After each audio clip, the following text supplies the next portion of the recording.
Everyone, welcome to World at Work Comics.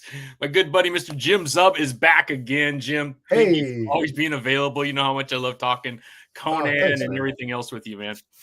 It's been great. Yeah, thank you for having me once again. Yeah. No, it's such a pleasure to have you. Such a big fan of your work and Well, thank you. absolutely killing it on Conan. I hope they sign you for 10 more years. You want, That's but very kind. We had an editorial meeting today, so I'm buzzing off of that. It's been really, really good. The whole team is amazing. We wanted to do sort of pre-Thanksgiving kind of, catch up. I've been away, so I was in the UK for like 20 days. So I was doing multiple events over there. And so we've been emailing back and forth. I mean, it's a monthly title, more than monthly with the event book going right now.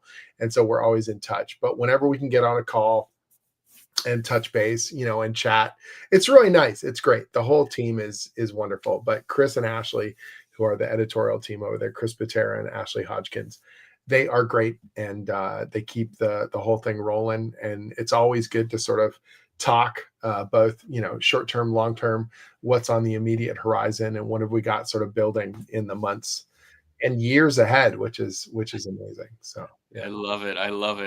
I mean, there's so much to talk about tonight. It's been probably about 6 or 7 issues since the last time we talked. We had that. Oh, wow. It's hard to believe. Honestly, time has been flying. This whole year's been wild. It's been wild. We got that double size issue 25, which was amazing. And then we jumped right into the new arc. And then, of course, Scourge of the Serpent, which has a lot of Robert E. Howard lore to it, which into, which is awesome. And then before we get into that, though, and I know we've talked about it before, I know how huge you and your wife are D&D folks. Can you want to talk a little bit? Because I was reading your Zubby newsletter that you sent out. And you had the Zubstack, Substack, you had quite the D&D time in the UK. Yeah, so there's this event. It's essentially like a deluxe vacation package called D&D in a Castle, and it's been running, I think, since like 2017, 2018. Obviously, during lockdowns, it wasn't running, but then it came back after that. And people, will fly over to. Originally, there was just one spot, but now they have multiple locations. Yeah, so I was at Castle Lumley, just I want to say just outside Newcastle, and we played Dungeons and Dragons. So I'm one of the. It always feels weird to say it out loud. I'm one of the celebrity dungeon masters that people buy tickets to play the game with, and so I did it for the first time last year. It was the 50th anniversary of Dungeons and Dragons. So I really wanted to be a part of it. And they had invited me to come out and do this event. So I ran a game. I had 6 players at my table. And over the course of 3.5 days, we end up doing 26 hours of D&D. You essentially do like a full kind of campaign adventure. And you get my full attention. Like for 3 of those days, it's 8 hours a day. And we are just building this thing out. And it is really, really cool. You get to know those people. You get to know the other dungeon masters and all the support staff there. Like when you put it all together, I think last year and this year, there was 12 dungeon masters, each with 6 people at their table. So do the math, there. And then you've got support staff and then the regular castle staff. So it's over 100 people that are on site for a week doing this event and playing together and hanging out and having meals and kibitzing and laughing, and it feels like the most insane kind of medieval D&D summer camp on steroids. It is so fun, and we had a great time last year. And so they invited me back to do it this year, and I did a double dose of it. So I was at the castle for like 13 days. It's crazy. Which is crazy because you get in a couple days early and you do your prep, and then people show up and you run the game for 4 days and then they leave. You've got a couple days of downtime. In this case, it worked out because I'm so close to Newcastle. That's where Doug Braithwaite, one of the Conan artists, is. So I went into Newcastle and we met up and we grabbed a meal and hung out together, which worked out really well. I stopped by the Forbidden Planet Newcastle and I signed some comics over there. It wasn't a formal signing. I just sort of, said hi to them. And then a second group of people came to the castle and then I played with them. And then right after that, I ran over to Harrogate for a Thought Bubble, which is this independent comic festival that's been running for years. I've always wanted to go, and the timing could not have been better. I was going to be right there. I was basically like an hour and a half away on a train ride. And so I went there and got to hang out with a bunch of UK creators. I am not as young as I used to be, so it really wore me out. Like doing the double dose of the D&D in a castle and then immediately running over for a 2-day comic festival. Probably a mistake in terms of my energy levels, but it was a ton of fun, honestly. And everyone in the UK was great. And I get to meet a bunch of readers I'd never met before, got to hang out with some of my favorite UK creators, and also meet a bunch of people I've always wanted to meet. So it was great, honestly. Now that I'm rested up and I'm home and I'm kind of past all the jet lag and everything else. But the last couple days, man, like when we wrapped up Thought Bubble, and then we had one day in London before I grabbed a flight from Heathrow, my wife and I were really, really worn down. And I never want to complain. Like, I absolutely love the travel. I love meeting people. I mean, I get to do gaming and comics for a living. I cannot complain. But yeah, if we want to use D&D terms, my constitution was severely depleted. I was really, really worn out. And we got home, and then, the jet lag and the time zone shift and everything else. It's been, it was about, 4 or 5 days of just kind of going through that lurgy, reset period. And now finally I feel like I'm back on board. So like, Sunday I was finally feeling plugged in, and now, Monday, Tuesday, I'm back on writing schedule. And like I said, we had a big editorial meeting with Heroic Signatures and just getting back into production, which on a monthly book is pretty critical. So I built out a good buffer. We are still well on time with the series. And yeah, but it was a really fun adventure. And it was my last trip of the year, so we really blew it out. But yeah, this has been probably my most traveled year ever. I did more conventions and events than I've ever done before. And a lot of that is thanks to, the power of Conan the Barbarian and that fan base.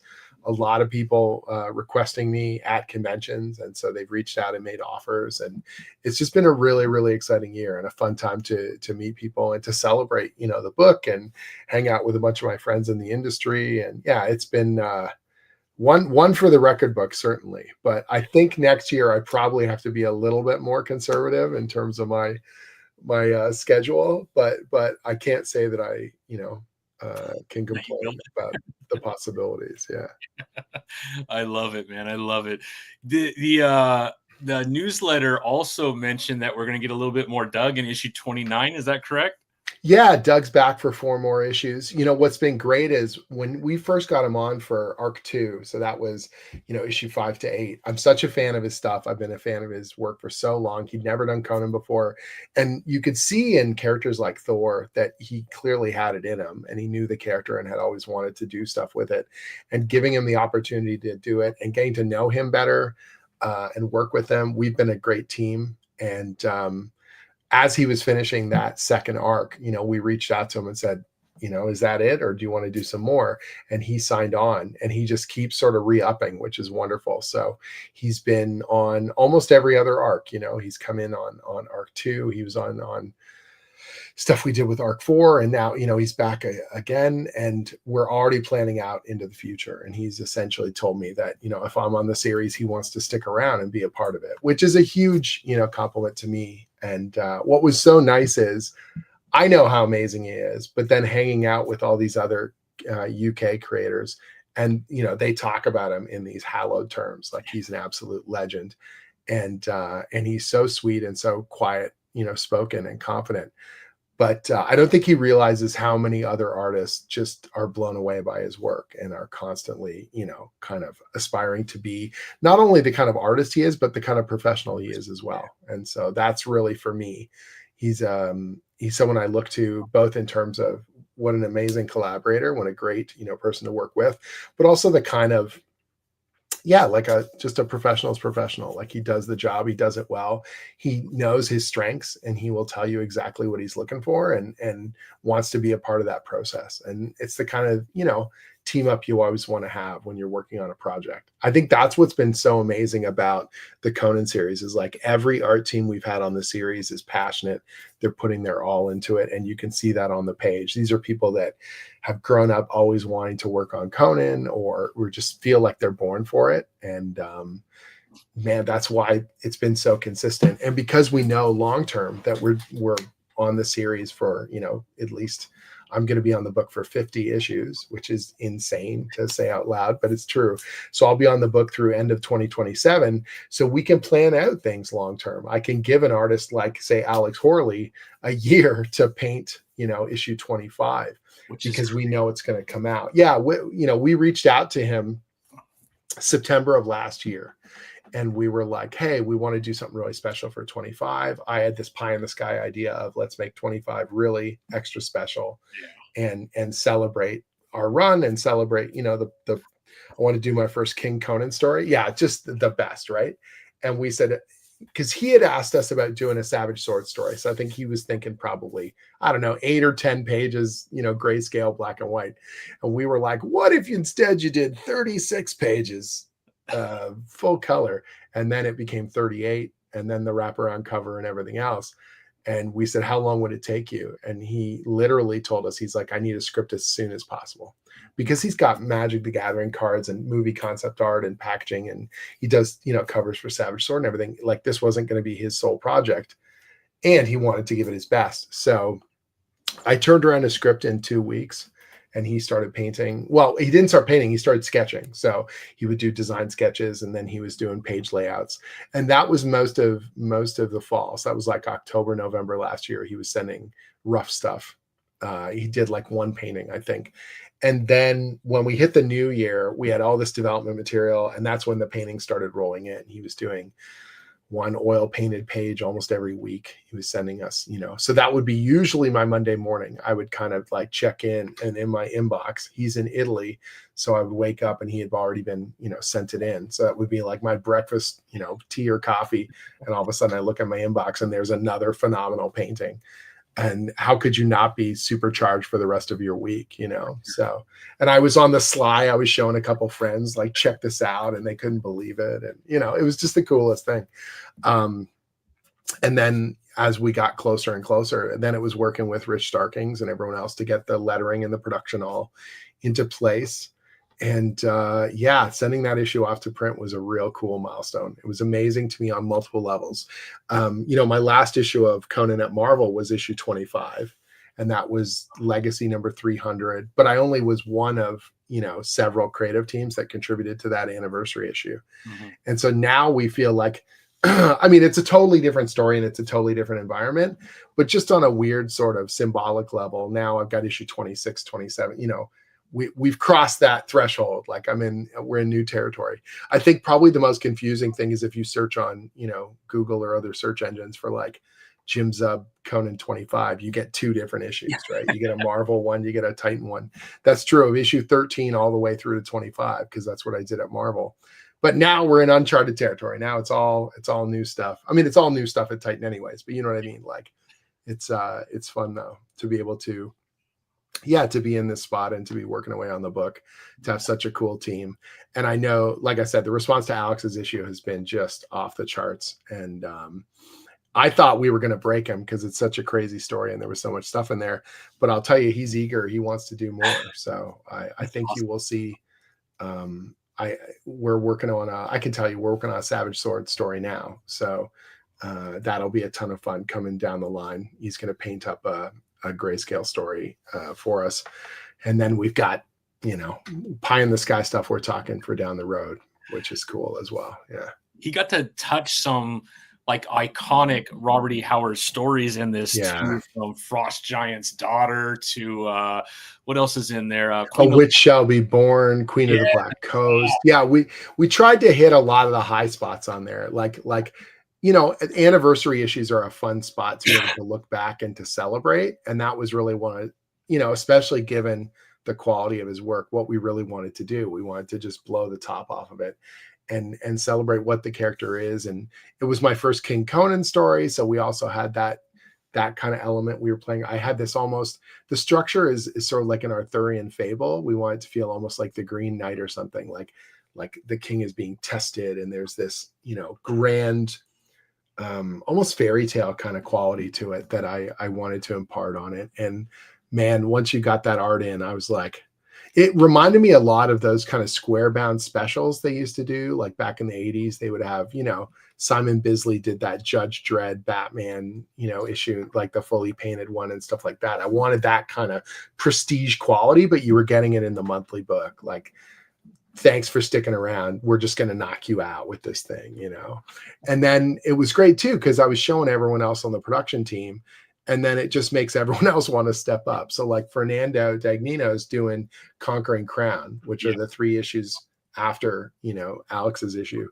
And he's like, well, I can't, rest on my laurels. So then he's just blowing out the craziest clashing of armies and, castles and all this kind of stuff that we're doing for the story of how Conan became the king. Yeah. So if your, viewers don't know, we're jumping around the timeline. So in the original Weird Tales magazine, they didn't go in chronological order. The very first published Conan story is Phoenix on the Sword. He's already King Conan of Aquilonia, like the king of Aquilonia, and then it's almost like the other stories you're reading are tales he's telling you, or like, you understand the legend that he becomes. Like sitting around a campfire almost. Yeah, right? They jump around thematically. And if you read them in the order they were published, most of the stories have a bit of a hook to them. Like he'll mention something about pirates, and then the next story, it's like, Queen of the Black Coast or something. Like, so I took that approach because when Marvel did the book back in the 70s, they roughly followed a chronological approach. Sometimes they eventually did their own King Conan separate series, but most of the time they were roughly in order. And Dark Horse very much had this completionist kind of vibe where they wanted to start with the earliest Conan stories and then go all the way through all the canon stories and fill in every gap. And I thought, okay, 2 publishers have done amazing adaptations of existing stuff. They've done their own tack on it. What can we possibly do, differently? And one of the things I thought, not only did I want to roll back to Weird Tales in terms of the vibe, more supernatural kind of stuff, more kind of eldritch horror and kind of Lovecraftian sort of stuff that was in the original Weird Tales stories, but I also wanted to take that tactic of jumping around, that it's not in chronological order, it's in dramatic order, that you're going to get the information you need when you need it in the story, so even now today when we were talking editorially, and it's like, okay, we're doing a bunch of stuff around Conan the King and we're setting up some stuff for later material, and that's great. But then we're going to roll back again, to other portions of the timeline. And I've got at least one more story where he is quite young, probably pre kind of Tower of the Elephant, where he's the young, impetuous, shit talking thief. And I'm really excited about that one at some future juncture, because the character has these different eras and the attitudes that come with it. And that's what makes them so fun, Yeah, no, I absolutely love it. And one of the things I think that makes Conan so popular is because you can jump around.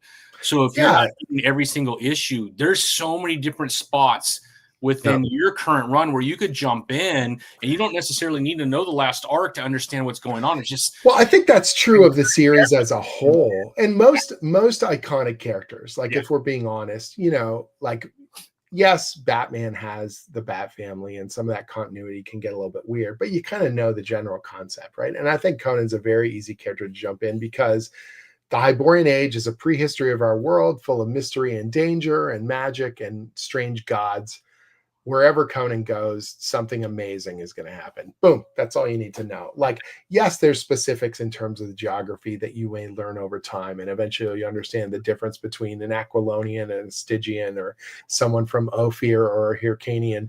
But it doesn't really matter when you're coming in the door. Eventually you figure out, oh, the Hyrcanians are these sort of Mongol-esque guys from the steppes, and they're great archers, and they're on the plains and the steppes. And you're like, okay, great. That will come. You'll grow to understand it. But if you need to meet one of those characters, you'll get a sense of what they're about and what they want, what's at stake and what monsters we're going to fight, or what men are, getting in Conan's way. That stuff, those stakes are always very clear if you're doing it properly. And then the other stuff that's on me, making sure the timeline works and making sure we hook all the bits together.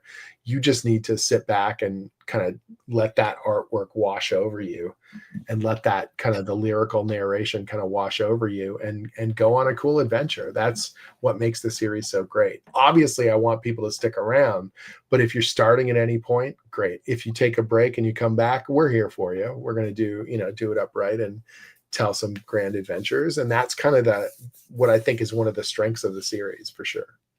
I love it. This is my buddy Will. What made you choose to weave Shadow Kingdom into the Conan event? Well, so it was really interesting. We're doing an event miniseries every year, a sort of pillar that is propelling this big mythological plan that I've got, for the whole 50 issue arc. And that wasn't a certainty when I started. And I am going to get to the question, but it all kind of, it builds. So I was promised 12 issues no matter what when we relaunch Conan in 2023. And so if you read issue 0, the free comic book day issue, through to issue 12, that is very much, those 3 arcs tell kind of a tale. And we build with the Thulsa Doom stuff and the Blackstone. And if that's all we got, you would still get kind of a cool epic. And we got to play with the Thurian Age and Kull and Brule and all that. But there was the plan that we were seeding something larger, something grander, and that it was going to play across eras, and it was going to play across genres, and it was going to play across multiple Robert E. Howard characters. And thankfully, the series really launched like a bat out of hell. We did, 6 printings of issue 1 and 3 printings of issue 2 and 3 and so on. And so at that point, now Heroic knew I had a grand plan and sort of said, okay, we know you've got these big ideas. What are they entail? And the editor at the time, Matt Murray, and he had come up with a bunch of cool stuff, and I had come up with a bunch of cool stuff. And we were sort of like, let's do this big, grander kind of thing. And I sort of said, I think the original talk was like 3 years. We could do it over 3 years. And then when I started piecing it all together, I'm like, the middle's too fat. There's too much going on there. It would be great if we had 4 years. You know what I mean? And so then we're looking at like 48 issues. And then you look and go, well, 48 seems like a silly number. It works for 12s, but 50 is a nice, clean, round, cool bit. So I sort of said to them, I could do this in 50, which is audacious. Most people right now, so many books are getting canceled in 6, 8, 10 issues. But I was like, look, if we're going to do this, one of the things that Fred Malmberg, who's the owner of Conan and runs Heroic Signatures, he sort of said to me, he's like, the international market in particular doesn't want a new relaunch every year. They don't want new creative teams every time you turn around. Like consistency. Just to be honest, Jim, I don't know if people in the U.S. want that either. I don't know either. It seems like it's become the norm, but it has become the norm. But I hear a lot of frustration, especially you get a new writer. Let me roll that back. I'm not trying to say that I think North America. No. I'm just saying I don't think we like it either. Yeah. But the way Fred sort of put it was like consistency has got to be our watchword. That we don't want a new Conan #1 every 8 to 12 months. You know what I mean? Right. And sorry, someone's cooking downstairs. Oh, no worries. And so for me, it's like, okay, this is the grand plan. This is what we're going to do. Now we're going to build out these events. And so I knew that we were going to do these event miniseries where we're going to incorporate other Robert E. Howard characters. Conan's our flagship character. He's always going to be involved, and he's the rising tide that raises all ships. But other characters need to be in the mix. And Kull is the most natural one because the Thurian Age predates the Hyborian Age and all that kind of stuff. And we used him in the 3rd arc. And so I knew Kull was going to be a big part of this thing no matter what. And we were going to harken back to all kinds of that stuff that's in the Kull stories that I think is really cool and cerebral and fun and interesting. And Shadow Kingdom is the Kull story. It's like probably the ultimate. It's actually, where the kind of conspiracy theories of lizard people come from, the replacement theory and all that kind of crazy stuff. I think it was all the way, I was looking it up. I think it's issue 2 of Kull. It is the second, I believe it's the second Kull story. Yeah. But it's the most famous one, and it's probably the most polished one too. It's really, really cool, and it's cerebral and fascinating. And so I knew we were going to do stuff with it no matter what. And the first event, Battle of the Blackstone, was kind of our classic Avengers across time. Like we were bringing these characters together to fight against an evil. And I was like, the last thing I want to do is have every event miniseries have the same structure, because that's just going to get boring for people. All right, a bunch of portals open up and everyone walks through and it's like, all right, who are we going to kill this time? Like, I don't want it to ever feel old hat. I don't want people to be able to guess what's coming next. And so for the second miniseries, I was like, what if we kept each character in their own time, but they wove together differently? And when I was looking at the stories, the snake stuff was something I wanted to explore anyways, and Stygia and Set, the Great Serpent and all that. I realized that you have these stories, these themes that echo through a bunch of different Robert E. Howard stories. And so honestly, Shadow Kingdom is a crucial part of what makes Scourge of the Serpent work. But it's all three of them are original Robert E. Howard stories that I'm essentially surgically tearing apart and stitching back together, and then weaving in some other connective tissue. So Shadow Kingdom is the cull piece, and I think it's just an awesome story. I think it works so well, the paranoia and the grandeur of it. And it talks about ancient ages and these, conspiracies of shape changers and all this stuff, and we had built that up in the main series really well. So I think it plays into a lot of the thematic stuff we've been doing in the monthly series anyways. Then you've got God in the Bowl, which is another one where you have this snake creature that has been set loose in the the Museum of Cali and Publico and all that kind of stuff. And then the outlier the outlier is the Kirawan story, which is another Robert E. Howard story that most people don't know. It's called The Haunter of the Ring. And it is a Robert E. Howard story where John Kirawan finds the Ring of Thathaman. And they call it that too. It's not. And so it ties into it ties these pieces all together. It is part of this broad shared continuity. And I just felt like it would be a shame to leave that unearthed. And so using all three of those, being able to use three characters, each on their own journey, and ripple back and forth across time. And then both in Cull, but also in Bran McMorn, they talk about this idea of time is a construct that everything is happening now. And there's this shaman called Gonar who literally almost all the lines that I'm using at the start of those issues where he's talking about time being in the moment and everything happening now. And we are perceiving it, in all moments at all times. That's just taken one for one from the Robert E. Howard stuff. And so it works incredibly well and it plays with our theme, and we're weaving these stories together.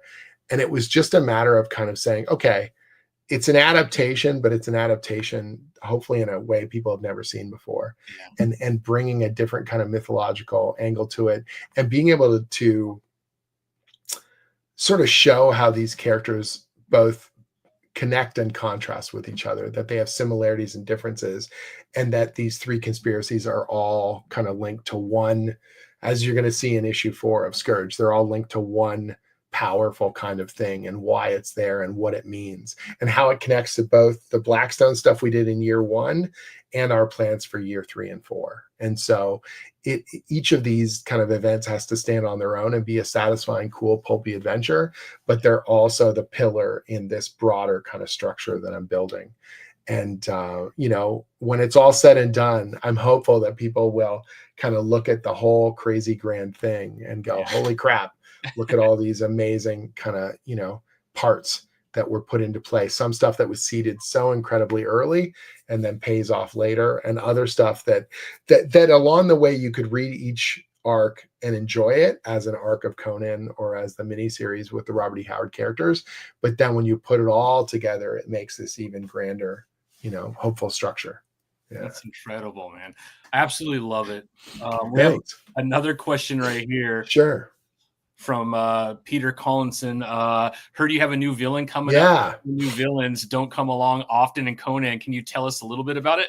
Sure. So, it was interesting because I avoided making a lot of new stuff. I wanted to use a lot of the existing material. I think that was to sort of prove our bona fides. Thulsa Doom is such a badass, amazing character, the necromancer from, the Atlantean age and all that kind of stuff. And so I was like, well, I got to use him. And then, obviously Thathaman is the classic kind of Conan villain who's become larger than the source material in a lot of ways.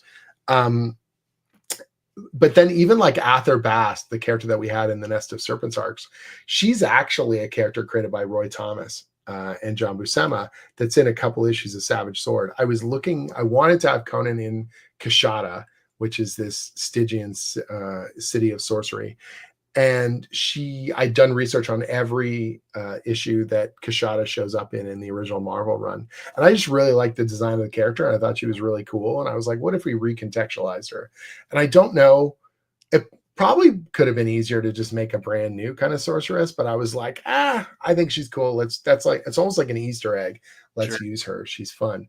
But now we've hit this point. We've got enough momentum in the series. And I feel like we need to also show that we can make stuff too, that we're not, and I am making a bunch of stuff. I'm connecting things together and we're building out the Blackstone and all that mythology, but to really kind of put our mark and go, okay, what is a cool Conan villain? You know, what can you bring into the fold that, you know, I don't know that anything is ever 100% unique, but at least we can do something that's got a cool kind of angle on it. And I had this thought about an assassin, like someone who is their entire, you know, kind of mission is focused on, they're going to hunt Conan down and he's going to be dogged at every angle. And this guy's got a bit of a supernatural bent. So Conan can't easily escape, and he's going to be quite skilled and powerful. And I thought to myself, okay, what does that look like and how do we make that work? And then tying it into some of the broader mythological stuff we want to do.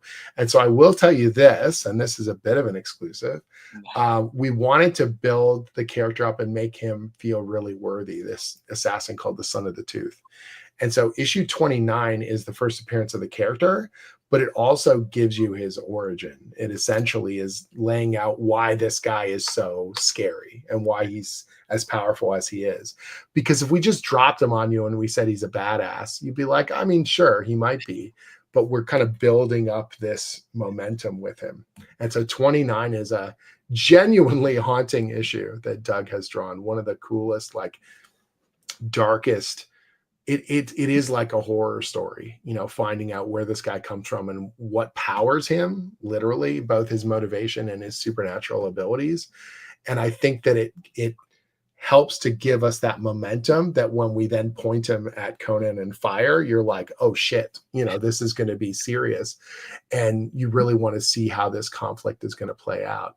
And so, you know, no one knows for sure if a character is going to stick. That's always up to the readers. If they think something is cool enough, or if we do a good enough job, hopefully this character kind of, this villain becomes beloved in his own kind of way. But we're certainly giving it our all. We're certainly doing everything we can to try and make that, give this character the kind of heft that you would want to see them, you know, show up and battle our, you know, Cimmerian to the deadly standstill. And one of the things when we were building it out, and I told Chris, I was like, I was almost looking at it like a samurai sort of story where you have the standoff between characters, or like a Western, you know what I mean? Like that when these two finally go at it, there's going to be this incredible sense of atmosphere that we build up before the violence kind of explodes. And that if we do that properly, again, it just feels a little bit different, that it's not old hat, that we're kind of bringing a little bit of something different to the page, and hopefully readers will be swept up in it as much as I've been swept up in watching Doug, you know, illustrate it. He is just so phenomenal.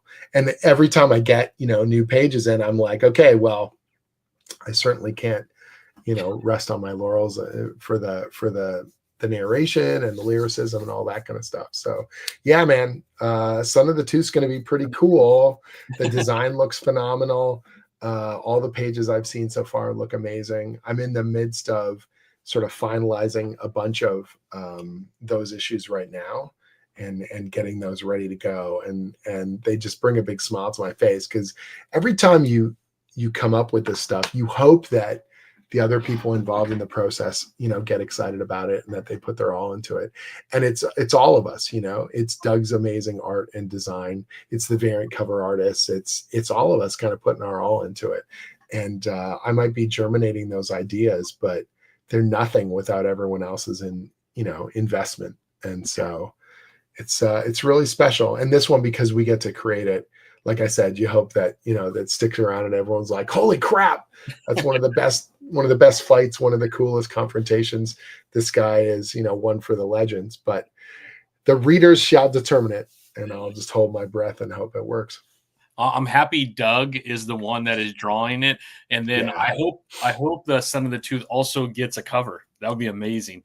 Oh, he's on multiple covers. If so, in the 29, they've got there's some awesome ones. I can actually show some of them to you if you let me share the screen. Yeah, the solicits just popped for 29, so I can show these without getting in trouble. Oh, nice. Let me see what we got. So what have I got? You have the little right in the middle at the very bottom. Yep. Let me see what we got here. Click that, then you hit screen share. Image file. Oh no, is that share screen? There we go. I'm sharing a window there. So that is, are you seeing that? Not yet. Let's see. Oh, here we go. Got it. So that's Doug's artwork of the character there, and there's Conan, so that's a really awesome one. There's De La Torre, so you can see the Son of the Tooth there. Just nice. So wicked. But the one that really shocked me, honestly, I was really, really impressed. This guy, Martin Simmons, man. Holy crap. That looks like it's from the Spawn universe or something. Yeah, it's so good. He looks so scary. I was just like, all right, that's our boy. And he's got the tooth of his victims all around his neck. So after he kills someone, he keeps a tooth. And that's sort of like his spiritual link to them. And oh yeah, good and creepy, let me tell you. So thank you. Yeah, those Jim. That's amazing. No problem. I think I got one more. That one's Jesus. Jesus Marino. And he did another phenomenal job. Conan's holding a tooth there, and this guy's just looming from the thing. Yeah, man, it's gonna be awesome. A lot of teeth around his neck, man. I know. That's what's so great about it. And again, you write these descriptions, and you're like, "That sounds kind of neat. I wonder how that'll turn out." And then when people put their stamp on it, you're like, "Holy crap! All right, now we got to live up to those visuals." So it's gonna be a lot of fun. I had the honor of having Liam Sharp on the other day. Holy crap! I know. I'm such a big fan. Another legend, right? Another legend, man. Starhead. I finally got to meet him in person at New York Comic-Con, which was really sweet. We had a wonderful chat. So I was hopeful that he was going to be at Thought Bubble, but he was doing other signings and stuff around the UK around the same time.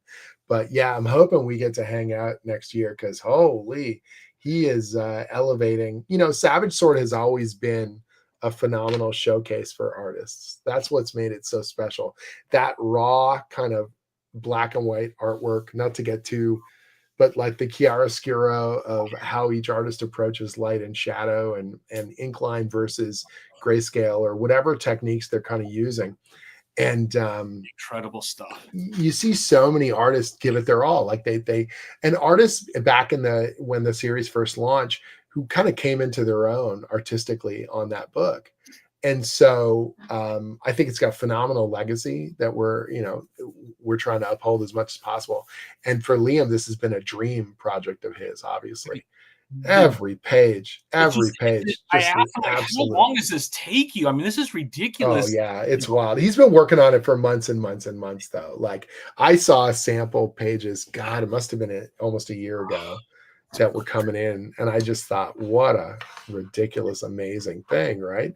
But that's the thing, is that now it's out there. You look at that, you look at the Mark of the Beast issue that Roy Thomas and Rob De La Torre did, like month after month, this book is a banger, and it's just gonna. I feel like we're upholding that legacy. We brought back Savage Sword after 50 years. From the original Savage Sword #1, and there's a legacy there that we had a lot to live up to. That's right, the original #1, man, big time. And so you're stepping, into an arena that has got some of the biggest and the best like stuff that has stood the test of time. And if you want to get in that arena, you got to step up and try and do work that's going to, go shoulder to shoulder with it, or at least try. Like you got to strive for it, even if you don't get there. And I feel really good that we're upholding the legacy as much as humanly possible. And that for us, it's really a labor of love, every single issue that we're putting out, that as much as it is some people talk about the monthly grind, and it is like you get into, but I almost look at it more like a rhythm. Like you sort of go, okay, every 30 days, we're sending an issue off to print. Right now, it's actually a little tighter than that because with the holidays, we've got to send stuff off earlier or in and around, December, because people are going to be away for the latter half of the month. Plus, we're doing the event miniseries, so I'm doubled up, so it's like the end of the year is this crazy sprint where we're just sending issues off to print, every 10 or 12 days as we get into that final kind of production sprint. But it's great because this is what we've been working towards. And that's why having someone like Ashley is so important, because she's got that schedule where she's like, look, I know 8 months ago, it seems like it's wild that she's asking for stuff or she's double checking things, but it's because now we're in the pinch point. And if we don't have that schedule built out, then everything's going to ship late. It's going to get all screwed up. And, we want people to be in the right habit that every month there's an amazing Conan issue waiting for them. And then their fall kind of treat is they get a double dose with the event miniseries. Yeah. So have you, obviously you can't say anything, but have you already have your event ready for next year? Like how far in advance are you? Okay. Not only do I have the event ready for next year, I had it outlined and approved back in April. Oh, wow. So I knew my 2026 event. I knew the name of it. I knew the structure of it back in April, because we were already starting to cast for the art team and we were double checking how it would all fit together. And the reason why is because Titan Books is doing a prose book. So you notice they did one for the Cult of the Obsidian Moon, was that prose book that they did in and around the Blackstone. And then they just did another one for the Serpent. So they need to commission an author to do a prose book that ties into my event for next year. So I have to have that out. Exactly. Yeah. There's the new one, the Serpent God. And so they've already got one lining up for next year. Well, they've got to give that author, 10, 12 months to do that novel. And so I had to have my outline already ready to go so that they know what they're building from, which is great in a lot of ways, because then it sort of frees me up and goes, okay, where's the foreshadowing and how are we building this properly? And I already know the name of the year 4 event, although I haven't outlined it yet. Literally today we were talking about, arc 10 of the series. Like it's just mental in the best way possible. And so, we're already building out the story. I mean, we've built out the story to 50, but now it's starting to put a real button on what are the 40s. I mean, right now issue 26 is out, but I'm already mentally sort of like, okay, I know what the entire run of the 30s is. That's already outlined, and I'm scripting issue 34 now. Oh, wow. So it's like 27's coming out. I'm scripting 34. Yeah, which compared to a Marvel schedule or a DC schedule, it depends on the writer, of course. Mm-hmm. But usually they won't let you go too far ahead because they don't know if the book's going to last. So they want you 4 to 5 months ahead at best. I know Zdarsky's crazy built out for Captain America, but that's an unusual kind of a circumstance. Yeah. He also just came off of a pretty good long run with Batman. So right. At his level. Yeah. And they know that he's going to be on that book for a while, and he's building the scaffolding for a bunch of future stuff they want to do. So it's a little different in that way. And so I'm sort of in that same kind of boat where I can write out sort of as far ahead as I want up to, 50. So next year, when I've got those periods where I'm at home for a long stretch, I'm just going to be sort of hunkered down and setting up our art teams to give them as much space as they need to do their best. That's the key there. Love it. I love it. Yeah. So cool, man. I hope you never leave Conan. But thanks. I really appreciate it. I would love. And I saw the comment here. It says Andy Belanger is coming on. Yeah, he posted some pages. I think a lot of artists, they're so pumped when they get a chance to draw it. Andy's doing phenomenal work. He's a friend, and I'm so happy to have him in the fold here in the Hyborian Age. There's so many artists I would love to see do stuff in Savage Sword or, work with us down the road. I know that's been one of the other really exciting things is that mixture of new artists who have never done work before on the property, and then classic artists that we want to bring back into the family, So it's sort of it's a cool mix, honestly. I have Mike Ruth on, I think, in a week. He's great. And Yeah, he's Mike's a friend, and yeah. he's local too. Like he lives just west of Toronto, and he did the Fang and Spear story for me in issue 10 of Savage Sword, and he did that. He commissioned a sketch blank variant for Savage Sword that he did for Ottawa Comic Con. And that's the first sketch blank they've ever done for a magazine sized book like that. And if you look on his Instagram, he's just doing like Conan, beautiful, beautiful sketches on those blanks, like every week. It is totally ridiculous. I was seeing his Instagram like, Mike, you got to come on, man. We got to talk about this because this is crazy stuff that you're doing, man. He's so good. He's so skilled. He's so sweet too. He kind of looks like he should be in part of the he does look like a fantasy dwarf come to life. He is truly of that breed. Pretty badass too, man. I love it. I'd seen him at conventions for years, and I'd said hi to him, and we've been at mutual parties and stuff.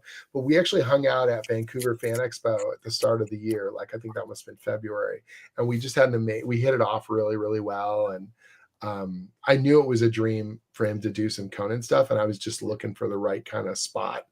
And the Savage Sword issue opportunity came up, and I was just like, I think he would be a great fit for that, prehistoric story. And he just gave it his all. Man, it was funny. The first things he sent, he said, "Oh, I've got some page roughs," and they were like 70% done pages. And we were just like, whoa, man, holy crap. Yeah, he really, really gave it his all. And you could just see it in every single panel, every single page. And so I'm hopeful that he'll be back doing more covers or Savage Sword for stuff for us down the way. I love it. I love it. And then we also got the Savage Sword Conan Reforged. Yes. So it's the omnibuses and the Reforged stuff is like a totally different department. Like I know those guys, but I have no involvement in all that. So for me, it was honestly, I got mine in the mail because they sent me comps of like all the books. And I didn't know, I hadn't seen it ahead of time. So because I'm not really involved in that process. So it was fun to see that as well. It's nice to literally just taking from Roy Thomas mainly, I think, in this one, right? And just reprinting. But I didn't even know it was coming out. I saw it, I'm like, what the hell is this? And I picked it up. Yeah. So what they wanted to do was, Savage Swords every other month. And it's been so successful. And I don't think with the current production schedule, they can make it monthly. As cool as that would be, that is a big honking book to put out, in black and white doing that every 4 weeks, I think would kill our team. And so they're doing it every 8 weeks, but they wanted to be able to see if they could, I think, fill in the other, opposing months with another magazine. And this idea came up during some idea generation. And I'm hopeful that it does well and it brings more people in. Because I know as much as I love the black and white, it's not like other people. That's not what they think of in terms of comics. They just think of like, oh, full color or nothing. And so whatever brings you to the party, man, if that gets you in the door and you're checking out classic storytelling, great. That's what I love to see. So I love it. We're all Mark Spears fans. I don't know if you follow Mark Spears, but it'd be amazing to see him do something crazy with those colorings that he does. I don't know if it was cool on as a variant or something like that. Yeah, he's not an artist that I would have thought of, but I think that's one of the nice things about, as much as I'm not a huge variant hunter myself, but I know a lot of people, it does bring them to a bunch of books that they wouldn't have picked up normally if a cover really, really grabs them. And I think that, if we're doing whatever 3-4 variants for an issue, why not do one that's totally off the wall or totally something different? And you saw that pretty early on. We would have some pretty cartoony artists doing some wild stuff just to sort of push the envelope and go, hey, again, Conan's an icon. Yes, we're going to have those badass covers. We're going to have all the kind of stuff you expect, but that doesn't mean that we can't have some fun with it as well. Like Scott Campbell did those really fun kind of cartoony watercolor pieces and stuff like that. It's like, great, man. We did that one that looked like a golden book, and it was like kind of little baby Conan playing in a bath of blood and skulls and stuff.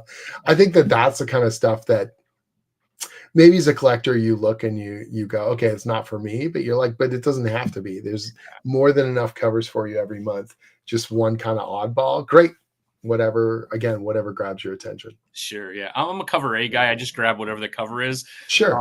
But if there is a certain artist that I do love, I will Right. switch the cover A for that cover, because I'm like, Yeah. I buy a lot of comics. My wife will kill me if I'm buying multiple of the same issue. Sure. Cover, but yeah, I love it. I love it. And then I know there are a lot of the collectors of the current series they're obviously, they love the Rob de la Torre stuff. So if he does a cover, they will kind of zero in on those, and that makes sense. It's got that absolute classic look. He's just so close. I love Conan and that kind of classic, gritty, hard lines, all that kind of stuff. I do kind of enjoy that, and the cartoony stuff I think is fun for sure. But that's not my thing with Conan. I'm like, Conan should no. I get it totally.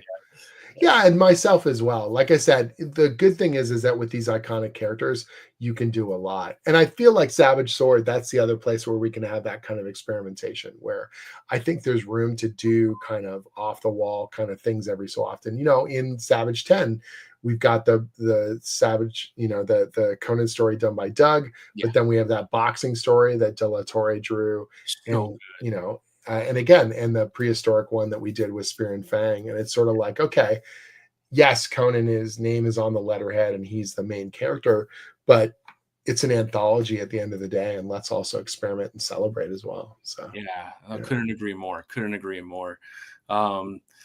Will says, great seeing the Neil Adams cover on Savage Sword. Yeah, some of those older pieces, some of the and pinups and stuff as well, stuff that they've had in the archives or has not been utilized. And you just realize, my God, there's, they have this incredible archive of artwork. And there's some stuff there that's just kind of jaw dropping. And you're like, let's make good use of it. That's for sure. For sure. Have you read any of the Titan Pistache novels? So obviously I get sent everything, and the ones that they're building around my kind of big mythological stuff. So like I said, Obsidian Moon and the Serpent God and all that, those I read, of course. They send me a manuscript of them, and I keep pretty hands off. I don't want to do a heavy hand on those things because that's another author's work, but I just make sure that there's nothing that conflicts with our overall kind of continuity, or that's going to ruin anything that I'm trying to build or is in direct conflict with it. But I read them all. So I read all the ebooks as they're coming out. They comp them to me and I check them out for sure. And the ebooks I think are fascinating because they're short stories. So they're done more in that Weird Tales kind of Robert E. Howard style. And by that, I mean the word count, rather than some of the authors definitely have a more of a pulpy approach, and some of them have more of kind of a modern fantasy kind of writing, or they've got their own kind of voice, and that's cool too. Like, that's what's fun about that ebook program, is that they can experiment, they can try out all kinds of different stuff.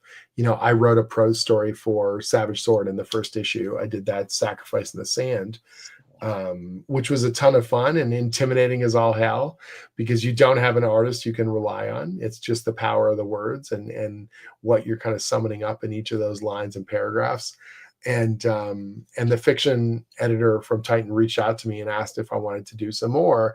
And I said, not right now, but that doesn't mean never, kind of thing. So that's what I was asking, is will you ever do anything like this down the road, you think?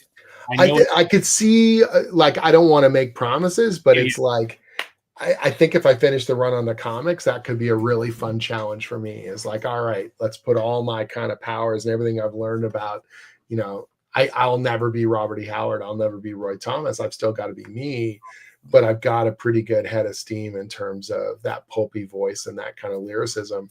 It would be an amazing challenge to put together a novel. And if I fail spectacularly at it, but I would definitely give it all my, just everything I could muster, I would put onto those pages. So it's certainly a possibility down the line, and would be one hell of a challenge. Absolutely. Yeah, Neil Adams did some of my favorite Tarzan book covers too, for sure. Oh, 100%. Oh, and that's Dan Lawless there.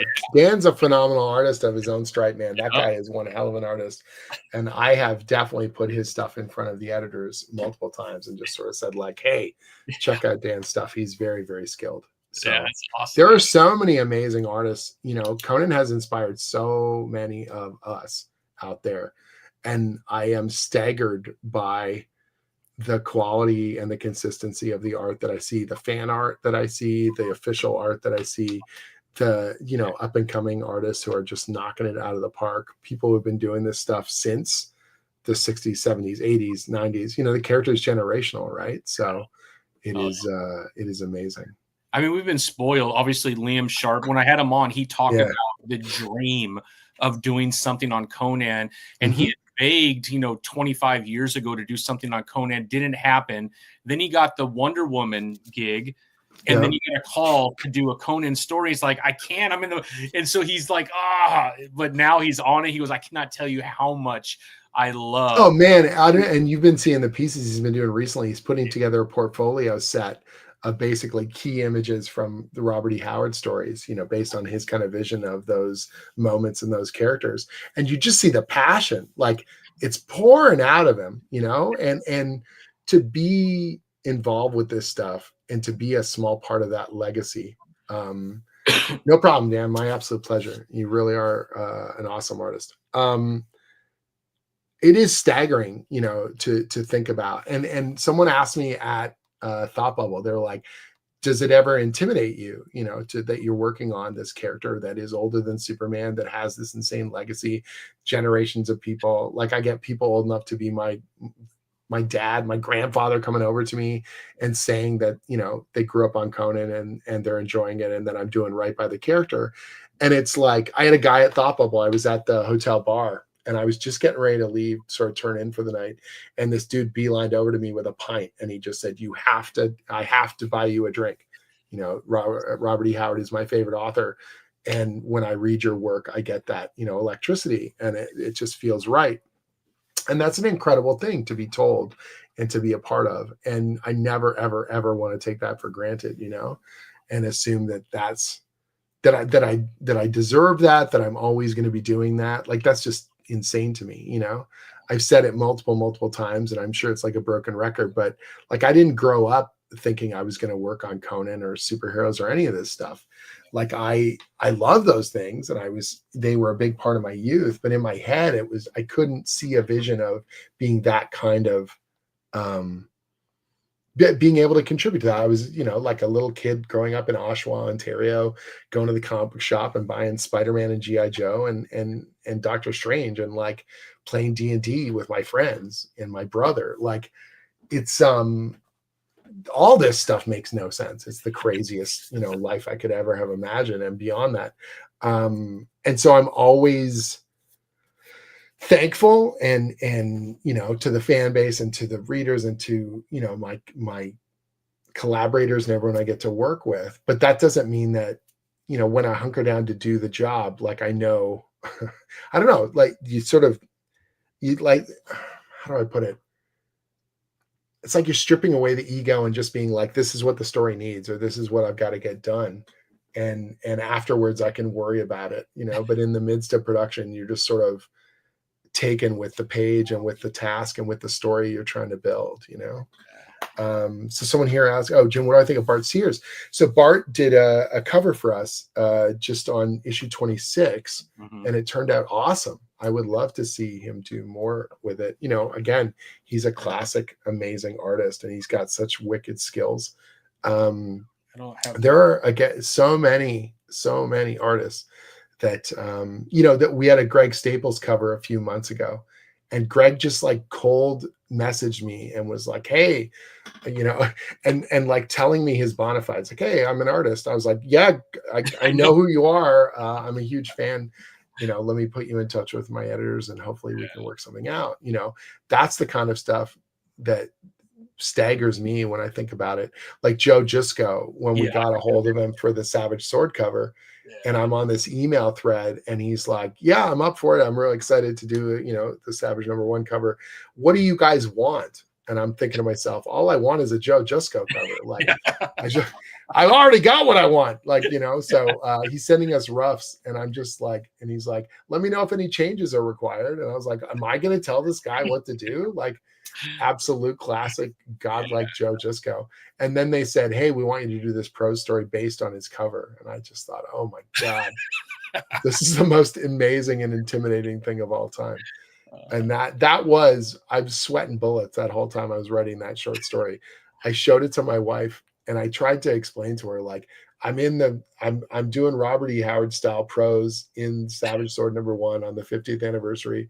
Like, this is, if I screw this up, like, I'm doomed, kind of thing. And she reads it and she goes, "It's good, Jim." And I'm like, "I don't need good. It's got to be phenomenal." I'm just like losing my mind. I send it over to Jeff Shanks, the guy who writes all the essay material and everything. And he's amazing. he phoned me because he knew I was losing my shit. And he was just like, "It's really good, Jim." And I was like, okay. Finally, he said it, like, and I can believe it, because in my head, I couldn't. Every sentence I had labored over and I was terrified of. Like, I thought I was, you stop seeing the words after a certain point and you're just like staring into the ether. Like, is this thing any good? Yeah. I've read it and reread it and I don't even know anymore. And thankfully I had a fresh set of eyeballs and they were like, "Okay, you're spinning yourself into insanity.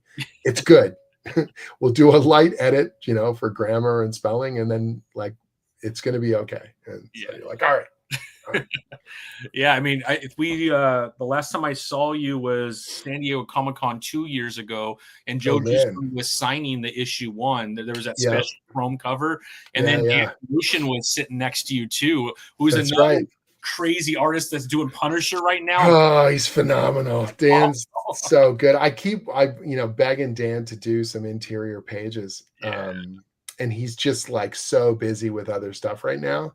And so we would love to have him on Savage, I know, as well. SM Murado. Oh, man. He brought the Detective Stuff. I do not know that name off the top of my head. I will have to look that up. Why does it? I bet you I know the imagery. If I don't know the name, I will have to look that up. Very cool. I'll try and pull something of his up right now. No worries. Yeah, no. I always think of San Julian as well as another guy. You're just like, what the hell? Yeah. All these amazing artists. Obviously, you've got Boris, and then you've got Frazetta, and like all these other, so many artists have like cut their. Ken Kelly did some wicked, novel covers and stuff like that. Yeah, man, it is a pantheon of artists that we. Yeah, and I mean that have come before us. Amazing, but we get all these treats from all these incredible artists. It's just insane. Mm-hmm. Yeah, here's Esteban's work right here. Let me see if I can blow this up. He had some Wonder Woman stuff. I was trying to find that. Oh, fun! Look at that. Was he doing like pinups in Savage Sword, or I wonder? 84, 85. Yeah, I'll have to do some more research. I mean, that's very cool. What's awesome is that we've got the full crazy archive. Like, one of the things that they're doing right now at Heroic Signatures is they're taking stock of all their archives of artwork, which stuff they have digitized, which stuff is literally, some of it's, microfiche and film and those elements that they've got, and they're reorganizing them and they're digitally tagging them and doing all this stuff. I know the two guys that are working on that right now, Chase Maratz and David Hedgecock, and they're doing an awesome job. And I know them. David was one of my original editors on the D&D comics at IDW. And so we're old buddies, and yeah, it's fun, man. Sometimes I think some of the stuff they're finding, like Golden Them Thar Hills, you don't even realize how many people have hundreds and hundreds of pieces of artwork, sometimes just promo stuff. It's crazy. And weird little ads and things, and materials you don't even realize you have. That's what's so crazy about it, is packaging art for toys and video game concept art, and just like monstrous numbers of things that are in that archive. So sometimes I'll just reach out to them and sort of ask, like, hey, we're going to be in this part of the world, and this is what I seem to remember. I can pull stuff from the comics, but for example, Age of Conan, do they have concept art of those areas, or armor or fashion of different parts of the world? Conan Exiles, again, same thing, massive production team, and we have access to all the Funcom archives of all the development artwork. Is there anything appropriate there that we could utilize? So when you look at, for example, Tarantia, the castle that we show in issue 25, that's based on the same one you'll find in Age of Conan. That is Conan's castle and everything else. The the soldiers in Aquilonia and the armor that they have and all that stuff. Again, Age of Conan, Conan Exiles, we're using a bunch of those visuals, so it has that overall kind of cohesive feel. Obviously, King Conan's outfit has got little notes of the classic Arnold kind of King Conan at the end of that first movie, because Alex was insistent, and I was totally 100% with him, that we wanted to pay homage to that as well. And so taking all these fun kind of influences and pulling them down and kind of drawing them in. One of the deep cuts that not very many people have noticed, but kind of made me laugh. So Todd McFarlane, they did Conan, action figures and stuff. And the one they did for Belit is a really weird figure. She looks beautiful, but she's wearing this snake themed outfit. She's got like this she's got like a snake themed kind of headdress, and she has a weird kind of Stygian weapon. And I was like, this doesn't fit Belit at all. It looks cool, but it doesn't fit Belit at all. But I like the outfit. And so when we did the story in Savage 10 that Doug drew, the twin Stygian shape-changing girls, I had them wearing that outfit. And if you look on the cover that Alex Horley did, one of them is doing the exact same pose as that action figure. I'm going to look, because I missed that. I didn't realize that. And someone sent it to me and goes, did you know your artist ripped off the McFarlane figure? And I go, no, he didn't rip it off. I literally sent it to him as reference and told him, please use this, because I think it's a fun little visual motif, That is so cool. I'm looking at it right now. That is so cool. Yeah. Yeah. I don't have I don't have this one. But I have a couple of the Conan ones that McFarlane did, which is pretty cool. Yeah. But man, the new one that Heroic Signatures and Conan the Barbarian. The Blackstone figure. I've got it here in my office. One too.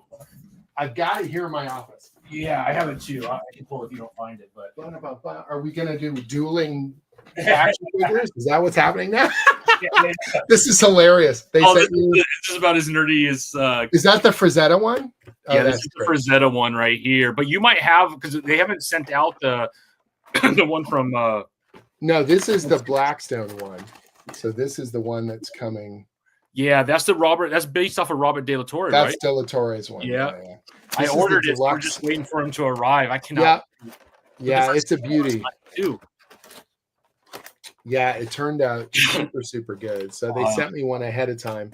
And I think this isn't the final production model. They're making some subtle tweaks. Oh, okay. So they're going to send me another one. But this has got, the multiple hands and all the multiple feet and all the multiple weapons. And then all the weapons from the Blackstone cover. So it's got like Briss's spear. Yeah. And then it's got Solomon Kane's, sword and it's got Dark Agnes's sword. It's got Elbarak's Tolwar, and then it's got the cat-headed staff for Solomon Kane. I was someone on like Reddit or something like, what the hell does Conan have a gun for? It makes no sense. Yeah, it's Kirawan. Yeah. You got to know the context of it. And they even have one of the hands actually has you can hold the trigger. Pistol hand, pretty wild. I know. Look at these kids running to get their toys. I know, it's so dorky, right? I love it. It's super fun. Oh, just to get back to Dan, he had mentioned Murado did Savage Sword and paperbacks. Oh, okay, cool. And did a little bit of Vampirella, Eerie. Amazing. Yeah. And then I agree, cool. Dan. The Conan's, the only problem is there's no articulation in the McFarlane ones. They're just more like they're like statues. Yeah. They're cool. But I love these. It's incredible, the articulation. Well, you saw those stop motion animations that they did with the figurines, which is nuts. The sheer amount of flexibility that they have in the joints, and even the lats, they can like turn their shoulders and do crazy. All the. It is ludicrous. The engineering that goes into these things now is next level. So, you didn't get one from Sarah from over at Frazetta Girls? I have not. No, I need to get one at some point. Like I'm sure I could request one. I always feel weird. Let me request it for you, Jim. She's on my program. No, it's all good. Are you sure? It's very sweet. It's like, it is cool. I love, obviously I love getting this stuff. I always feel very, very fortunate when people send me stuff, and I've had the, whether that's artwork. Like I just got a page of original artwork it's in the mail now, coming from Fernando from the Conquering Crown arc. It's a page that hasn't come out yet, so I can't show it to you, but it is crazy. It's Conan in the middle of this sort of cleft of this cliff at the front of this army, tearing down, crashing into this other army that's coming towards them. And I was just like absolutely stunned by it. And I knew Fernando had originals on them. And I was just like, hey man, do you mind holding that page for me? It's been really cool. And so that's the kind of thing that I've now got probably, I've got a handful of pages from a bunch of the artists I work with. I've got an original Blackstone page from Jonas Scharf. I've got, I have the cover of my first issue of Conan from Marvel, the issue 13 cover that Eric Gist painted. So I've got that oil painting in my living room, which is hilarious, so. Yeah. Incredible, yeah. And then I've got a few pages from Rob. He gifted me a splash page, and I've got a couple other ones that I grabbed. Doug gave me a page from issue 5. So yeah, I could probably just do, like, I have like a little gallery kind of going in my hallway, and as you go down the stairs to the main floor, and I could probably almost do all Conan now. And if not, I'm sure by the end of next year I will be able to. So that's crazy, Jim. It's ridiculous. It's ridiculous. Yeah, it's amazing. It looks like the artist Murado also designed Red Sonja's iconic chainmail armor. Very cool. That's awesome, man. Yeah, that name was not familiar to me, but I will certainly do more research. Very cool. When I went through what is Jim's first published work? I guess it depends on what your definition is, right? So the very first comic I did was self-published. So that's a web comic that I did from 2001 to 2003 called The Makeshift Miracle. And it's sort of like a surreal kind of Stand By Me sort of story about this kid who discovers this girl who crashes from the sky and goes off to this surreal kind of land. And I was literally drawing the pages and figuring out how comics worked as I was doing this in my spare time. After hours, I was working at a startup animation studio, and I was doing this after hours. And then I started teaching art out in Alberta, and I was doing that again. The comic was sort of after hours as I was working away on this comic. But my first professional credit, hilariously, is as a colorist, not as a writer. And my first, you're going to love this. I don't know if you know this deep cut. My first published credit, here we go, where is it? Hold on. I've got it here, but it's, well, I've got a reprint of it, but I don't know. I think I have the original, but it might be somewhere else. So what it is, believe it or not, oh no, there it is the Chronicles of Conan, the Dark Horse. I colored pages from the Dark Horse reprints of Conan the Barbarian. What a bizarre full twist kind of thing. So if you look at the Chronicles of Conan volume 2, it's got Rogues in the House and Other Stories. I colored the Frost Giant's daughter, and I also colored I'm trying to remember the name of the story that's in here. Beware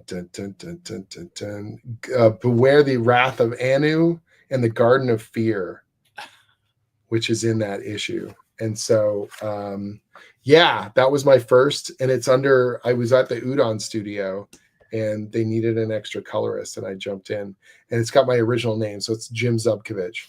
If you look there. Oh, that's cool, man. Oh, it's backwards on the screen there, but yeah.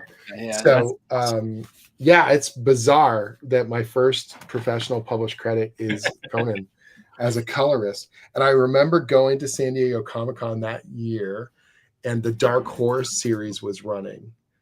And I grabbed that free comic book day issue that Kurt Busiek and Carrie Nord did. Yeah.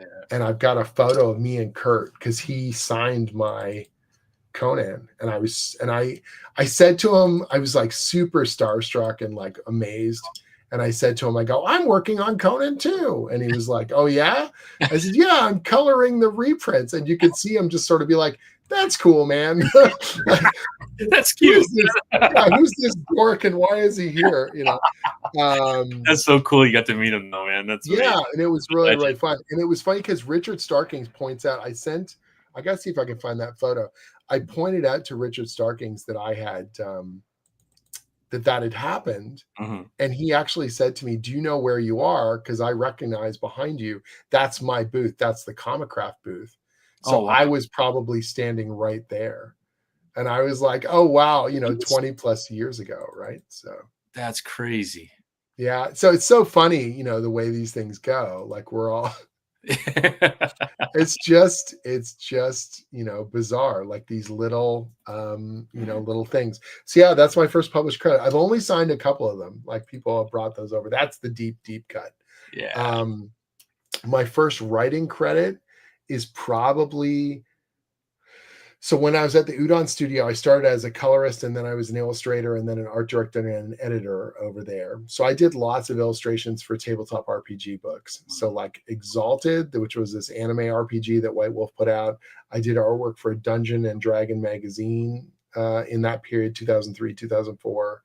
I did some artwork, some coloring on the 4th edition D&D Monster Manual. And stuff like that, which at the time blew my mind. Oh my God, I have D&D artwork. And then my first writing credit was a promo thing that we did. So that movie, they did that remake of Clash of the Titans. And Udon did a bunch of promo artwork, and we did like an ad comic that they were giving out at some event.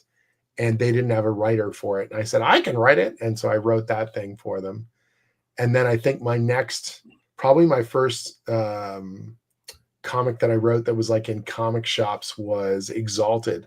So we did a comic series based on the White Wolf RPG that we had done artwork for. And I co-wrote a comic series for that. So the RPG stuff's been in my blood right from the start, obviously. And then I did a Street Fighter miniseries because Udon was doing all sorts of Street Fighter stuff. So I did a little backup story in one of the issues. And then my buddy Omar and we went to animation school together. We did Street Fighter Legends Ibuki. So one of the characters from Street Fighter 3, we did a mini series all about her. And as that was coming out, I was working on Skull Kickers, which was my Image book. And that was kind of my breakout for most people, where that was the first time that they had seen my name as, in a writing capacity. Was on that book. And we would end up doing 34 issues of Skull Kickers at Image. And that really kind of established my bona fides. It took a while though. Like I remember I had I did a YouTube video about this where I had over a year where we were just putting out Skull Kickers and no one's like, the book was selling okay. It was barely holding its own, but I was putting out a comic almost every month. And eventually Dynamite reached out and offered me a project. I got to do the Pathfinder comic, again, based on an RPG, fantasy stuff. That was my first kind of monthly gig where I was getting paid to write. And that sort of started the momentum. Yeah. Soon after that, I started doing my blog posts all about how to write comics on my live journal. And then eventually I ported it over to my own website. And I got my first DC gig because an editor reached out to me. I had done articles based on like how to pitch stories and how to write comic scripts. And Hank Canals, who was an editor at DC at the time, he reached out and basically said, I've pointed a bunch of people towards your blog to improve their pitches. I should probably hire the guy that's giving them the advice.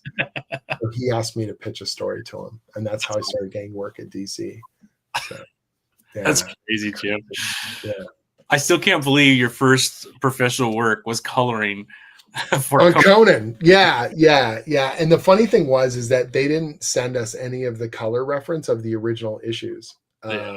So I was just making up those color palettes on the fly because we didn't have access. I didn't have access to the back issues. Yeah. And so when I looked at them later, I kind of wished I had had the original ones to compare to.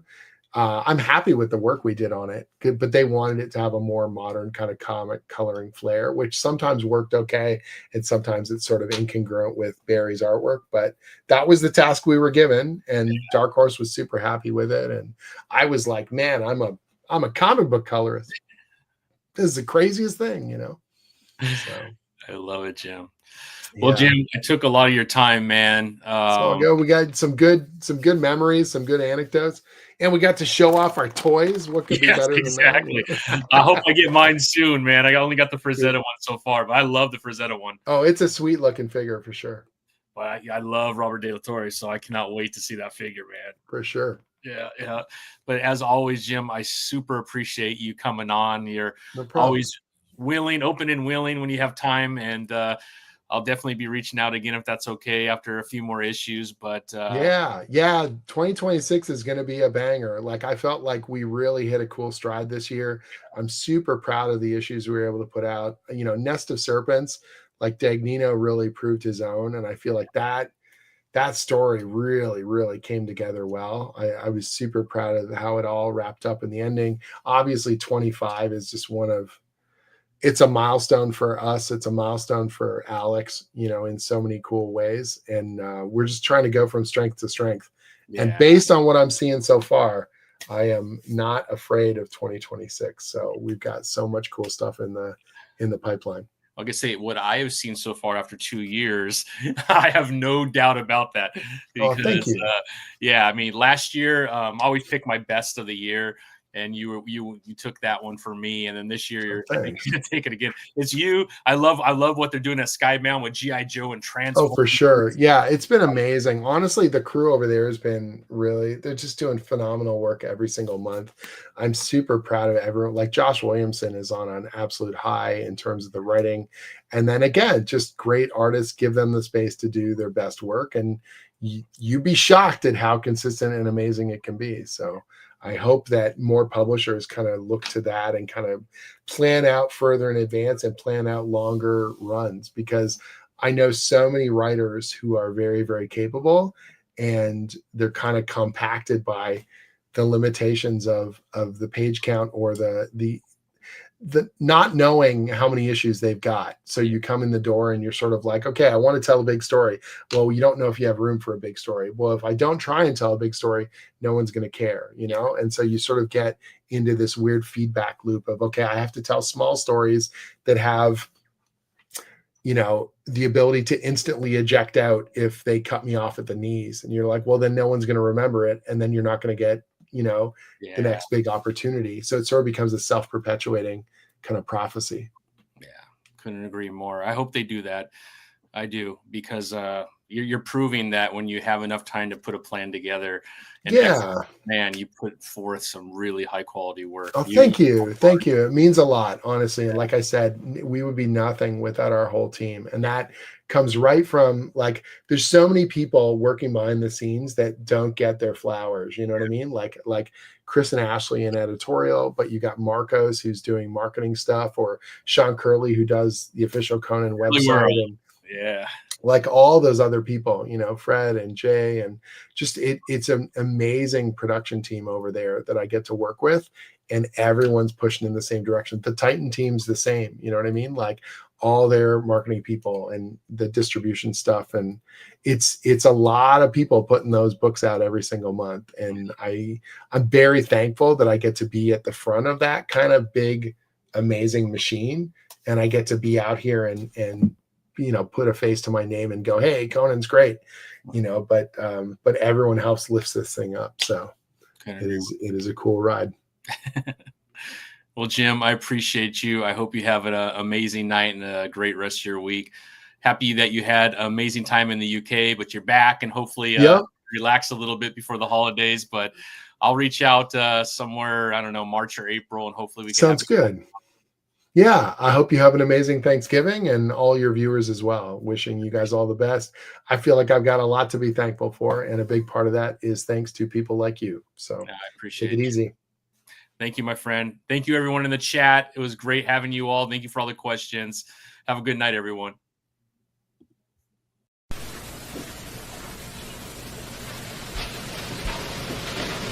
You're still here?